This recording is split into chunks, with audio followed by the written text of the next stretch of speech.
দর্শক, এখানে solar panel 50 kilowatt solar panel,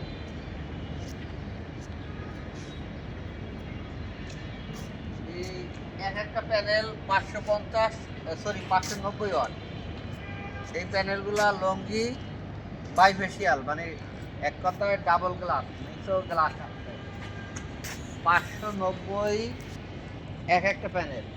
এইখানে প্যানেল আছে 20টা, নিচে 10টা, উপরে 10টা। আর এখানে সেম, এখানে প্রত্যেকটা প্যানেল 590। তার মানে উপরে নিচে মিলিয়ে 85টি প্যানেল।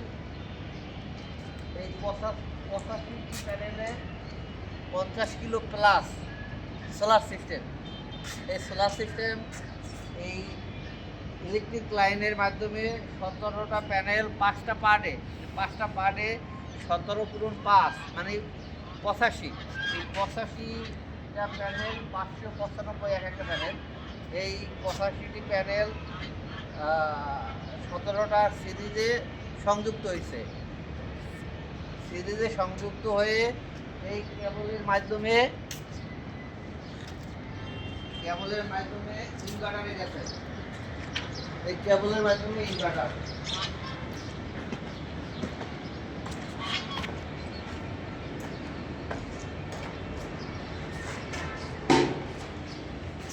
কেবলের মাধ্যমে ডাইরেক্টলি এই যে এখানে ইনপুট হবে, এখনো সংযোগ দেওয়া হয় নাই। এই ইনভার্টারের কাজ,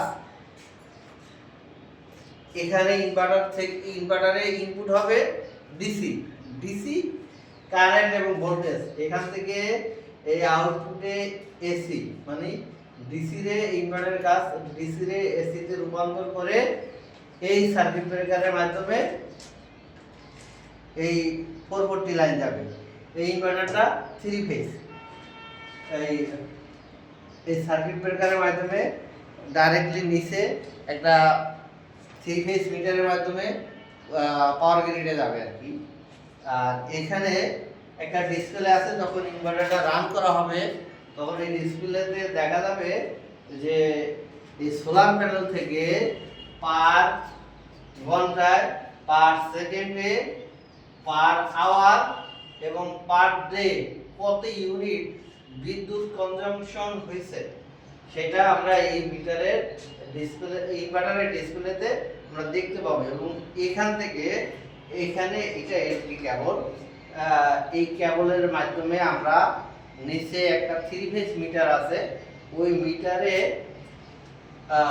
দেখা যাবে কত ইউনিট আমার বিদ্যুৎ সোলার থেকে আমরা পাইছি।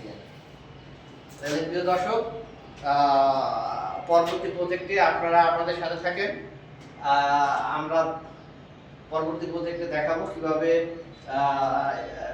আমাদের বিদ্যুৎ উৎপাদন হচ্ছে। ধন্যবাদ, থ্যাংক ইউ, ভালো থাকেন।